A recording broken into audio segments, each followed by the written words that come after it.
चलो जान दो, हम लोग क्लास 7 का सिविक्स का चैप्टर 1 पढ़ रहे हैं जिसका नाम है ऑन इक्वालिटी। ऑन इक्वालिटी में कल हम कुछ बता दिए थे कि जैसे कि कॉन्स्टिट्यूशन क्या करता है, कॉन्स्टिट्यूशन हम लोग को क्या क्या प्रोविज़न प्रोवाइड करता है, ये सब हम लोग पिछले कक्षाओं में कल हम लोग देख चुके थे, पढ़ चुके थे। अब हम लोग आज पढ़ने जा रहे हैं कि कौन कौन से ऐसे तरीके हैं जिसके द्वारा गवर्नमेंट अपने जो भी लॉ बनाती है उसको कैसे इम्प्लीमेंट करती है। तो गवर्नमेंट कोई भी लॉ बनाती है उसको इम्प्लीमेंट किस किस तरीके से करती है, यही हम लोग पढ़ने जा रहे हैं। तो ध्यान समझना, there are 2 ways in which the government has tried to implement, यानी कि गवर्नमेंट 2 तरीकों से किसी भी लॉ को क्या करती है, इम्प्लीमेंट करती है। सबसे पहला क्या करती है, वह सबसे पहले एक उस पर लॉ बनाती है। लॉ कहाँ बनते हैं, लॉ बनते हैं संसद भवन, पार्लियामेंट। पार्लियामेंट में क्या बनते हैं, लॉ बनते हैं। पार्लियामेंट में क्या होते हैं, 2 हाउस होते हैं, एक होता है लोअर हाउस, एक होता है अपर हाउस। पार्लियामेंट के कुल अंग कितने होते हैं, 3, राज्यसभा, लोकसभा और राष्ट्रपति।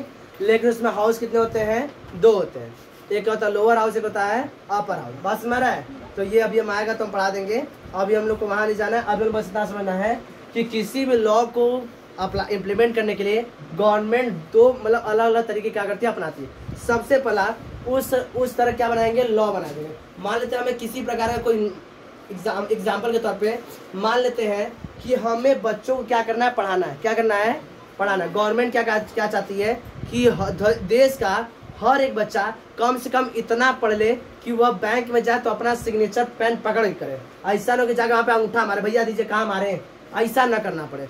तो इसके लिए गवर्नमेंट क्या करे, सबसे पहले लॉ बनाएगी। क्या करेगी, लॉ बनाएगी कि देश का हर नागरिक क्या करे, वो पढ़े। देश का हर नागरिक क्या करे, पढ़े। ये लॉ बन गया कि उसको पढ़ने का एक अधिकार ये मिल गया कि देश के हर नागरिक को क्या पढ़ने का अधिकार है कि वह क्या करे, शिक्षा ग्रहण करेगा। अब कोई बिना स्कीम, बिना किसी लालच के पढ़ने नहीं जाएगा। इसके लिए वह नई नई स्कीमें बनाएंगे। जैसे स्कूल में बच्चों को पहले फ्री में सीटी मिलता था, जाके पिर बजाते थे क्लास में, टोपी लगाने को मिलता था। फिर धीरे धीरे स्कूल में यूनिफॉर्म मिलने लगा। फिर उसके बाद धीरे धीरे क्या हो गया, स्कूल में मिड डे मील का योजना लाया गया। पास में रहा। तो मिड डे मील एक स्कीम रहा जिसके लिए स्कूल में बच्चे क्या लगे, खाने के बहाने पढ़ने आने लगे। बात में रहा है। तो ये कुछ स्कीमें हैं, मतलब कि ये तरीके इसके द्वारा गवर्नमेंट क्या करती है, किसी भी लॉ को हमारे देश में हमारे लोगों पर क्या करती है, इम्प्लीमेंट कर। बात में है। सबसे पहले क्या करेगी, वो उस पर क्या बनाएगी, लॉ बनाएगी, किसके द्वारा, संसद भवन द्वारा लॉ बनता है। और दूसरा थ्रू द गवर्नमेंट प्रोग्राम्स और स्कीम, गवर्नमेंट प्रोग्राम के द्वारा और स्कीम के द्वारा to help the disadvantage community, जिससे डिसएडवांटेज कम्युनिटी जो है, डिसएडवांटेज कम्युनिटी का मतलब होता है वह कम्युनिटी जिसको इस तरह का अभी तक एडवांटेज नहीं मिला। तो हम लोग को पता था कि लोग देखो, ज्यादातर लोग शहरों के लोग ज्यादा पढ़ते थे, गांव में बहुत समय तक लोग पढ़ने स्कूल नहीं जाते थे कि क्या होगा पढ़ाई लिखाई करके जब खेती कर रहा है। तो इसलिए गांव के लोग पढ़ते नहीं थे। पढ़ाई लिखाई से क्या होता है, हमारे बुद्धि का विकास होता है। आप कुछ भी काम करो इसमें कोई दिक्कत नहीं, लेकिन शिक्षा ग्रहण करना जरूरी है। शिक्षा ग्रहण करोगे तुम्हारा दिमाग का क्या होगा, विकास होगा। तुम किसी भी काम को एक नए तरीके से कर पाओगे।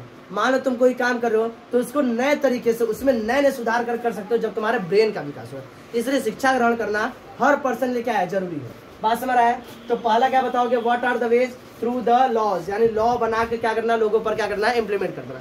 लॉ बन जाएगा, कॉन्स्टिट्यूशन में वो लिखा जाएगा क्या इस तरह का लॉ है और सभी लोग क्या करना है, ये करना है। उदाहरण के लिए वही हम लोग पढ़ेंगे शिक्षा का अधिकार, राइट टू एजुकेशन। तो राइट टू एजुकेशन के तहत सभी लोग क्या करना है, शिक्षा ग्रहण करना है। बात समझ रहा है। सभी लोग क्या करेंगे, शिक्षा का अधिकार सभी लोग को मिल गया। लेकिन बहुत लोग अभी भी इस अधिकार से वंचित थे। क्यों, स्कूल ही नहीं जाते थे पढ़ने के लिए, स्कूल ही नहीं जाते थे पढ़ने के लिए। तो गवर्नमेंट क्या करेगी, थ्रू द गवर्नमेंट प्रोग्राम और scheme to help the disadvantage community. इस डिसएडवांटेज कम्युनिटी को जो इस फायदे का लाभ नहीं उठा पा रहा है, उस कम्युनिटी को क्या करेगा, गवर्नमेंट नए नए प्रोग्राम लेकर आएगी, नई नई स्कीमें लेकर आएगी। जाओ, पहले हमें याद है कि हम जब छोटे थे तो बच्चों को पोलियो पिलाया जाता था, तो बच्चे पोलियो पीने नहीं जाते थे, कहते हैं कड़वा दवाई हम न पियेंगे। तो क्या करते थे, वहां पर पोलियो, जहाँ पोलियो ड्रॉप पिलाया जाता था वहां पर टोपी लगाते थे, भारत माता की जय वाला टोपी मिलता था, सीटी मिलता था, मतलब मिठाई लड्डू रखा रहता था खाने के लिए, ये रहता था कि मतलब। और हम लोग हमें पता है, हम 6-7 साल के हो गए थे ना, तब वो सीटी के मारे चले गए थे पीने के लिए। गया पोलियो ड्रॉप पी लिया, सीटी लेकर चले, आगे दिन भर पिर कर रहे थे, ऐसे मिलता था। ये स्कीमें हैं, यही सब क्या है, स्कीमें हैं। बात सुना रहा है। तो थ्रू द गवर्नमेंट प्रोग्राम्स और scheme to help the disadvantage community. पास में रहा है। देखो अब इसका एक एग्जाम्पल लेते हैं। One of the step taken by the government the mid day meal scheme. इसी तरह एक स्कीम है जो गवर्नमेंट के द्वारा लिया गया, इसका क्या नाम है? Mid day meal scheme. क्या नाम है? Mid day meal scheme. इस मिड डे मील स्कीम का क्या मतलब होता है? मिड डे मील का मतलब होता है मिड मतलब बीच वाला, और डे मतलब दिन, और मील मतलब खाना, यानी दिन के बीच का खाना क्या कर दिया गया है? स्कीम स्टार्ट किया गया। दिन के बीच के खाना क्या बोलते हैं हम लोग? लंच। अंग्रेजी में क्या बोलते हो? लंच। और हिंदी में क्या बोलते हैं? दोपहर का भोजन।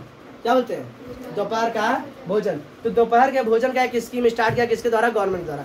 यह स्कीम सबसे पहले कौन सा राज्य लाया था भारत का? याद करना, तमिलनाडु। ये मेन क्वेश्चन है कि भारत का कौन सा राज्य सबसे पहले स्कीम को अप्लाई किया था? तो तमिलनाडु। कौन से ईयर में? 2001 में। कौन से ईयर में? 2001 में। तो इस स्कीम के तहत क्या किया गया है कि in this programme all the elementary school, elementary मतलब 1 से मतलब प्राइमरी स्कूल, यानी 1 से लेके 8 तक, 1 से लेके 8 तक के सभी स्कूल दोपहर का खाना फ्री ऑफ कॉस्ट बच्चों को क्या करेंगे? प्रोवाइड करेंगे। आई नहीं कि आटा चावल गेहूं कच्चे थमा दो, ऐसा नहीं। पका हुआ भोजन। कैसा भोजन? पका हुआ भोजन बच्चों को क्या करेंगे? प्रोवाइड कराएंगे। इससे बहुत फायदा हुआ। क्या फायदा हुआ हम नेक्स्ट क्लास में देखेंगे। अभी बस समझो कि मिड डे मील क्या होता है। In this programme all the elementary school to provide the children with the cooked food या lunch. This Tamil Nadu was the first state to introduce this scheme in 2001। यहाँ तक समझने में किसी को दिक्कत? बात समझ में आ गया? इसको लिख लो पूरा इसी तरह।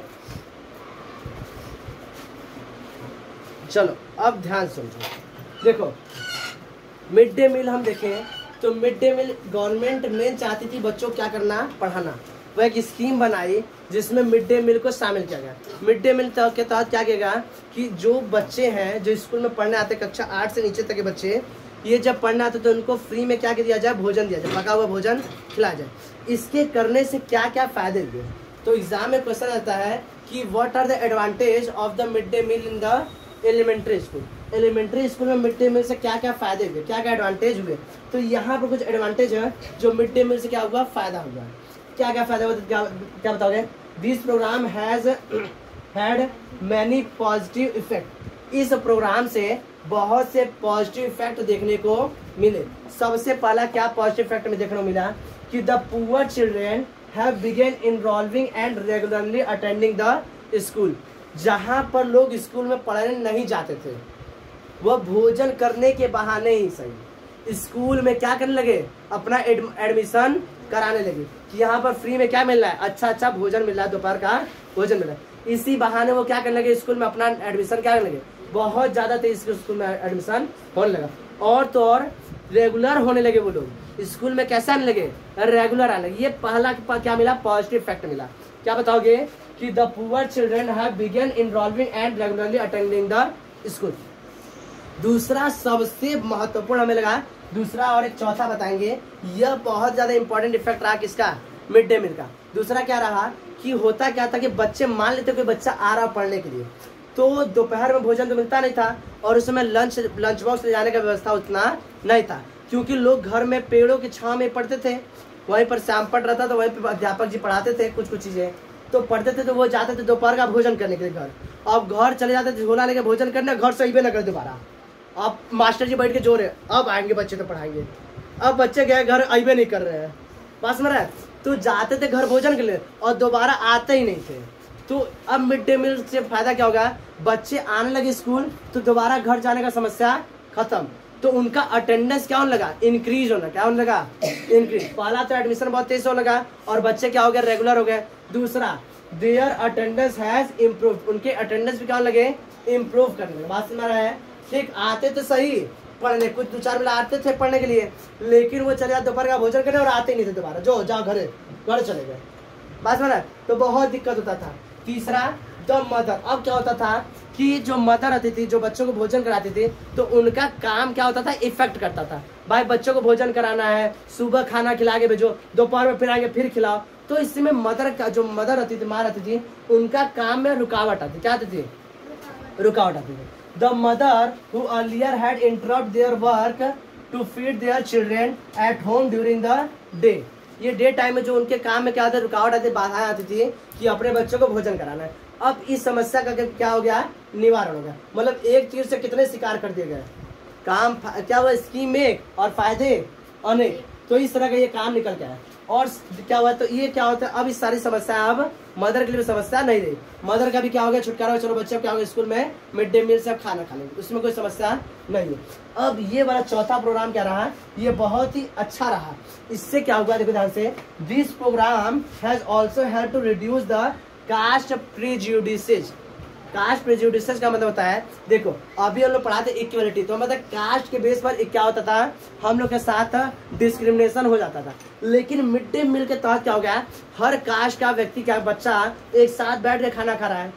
जैसे पहले घर चले जाते थे तो जो ऊंची जात का है ऊंची जात के हिसाब से खाना खाता था, नीची जात का नीचे की जात के हिसाब से, और अलग अलग जाति के मतलब जिसके पास जितना पैसे होते हैं उसी हिसाब से खाना खाएंगे।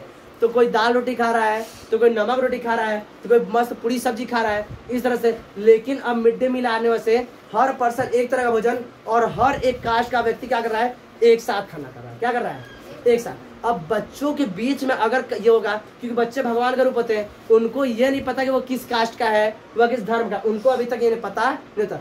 अगर बच्चे एक बार घुल मिल गए आपस में, तो बड़े हो जाएंगे तब भी कैसे रहेंगे, घुले मिले रहेंगे।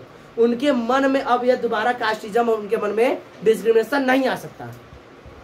इसलिए बच्चे, छोटे बच्चे क्या होंगे, एक साथ मिलकर क्या करने लगे, लंच करने लगे।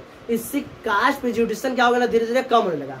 कई जगहों पर क्या होता था कि जो दलित महिला रहती थी वही भोजन पकाती थी। दलित महिला क्या करती थी, भोजन पकाती थी। तो इससे क्या हुआ, दलित के साथ जो छुआछूत होता था वह भी क्या हो गया, खत्म हो गया। तो कास्ट प्रेजुडिशन जो प्रेजुडिसेस था, इसको ये क्या हो गया, इसमें कमी आई। किसकी वजह से, मिड डे मील की वजह से।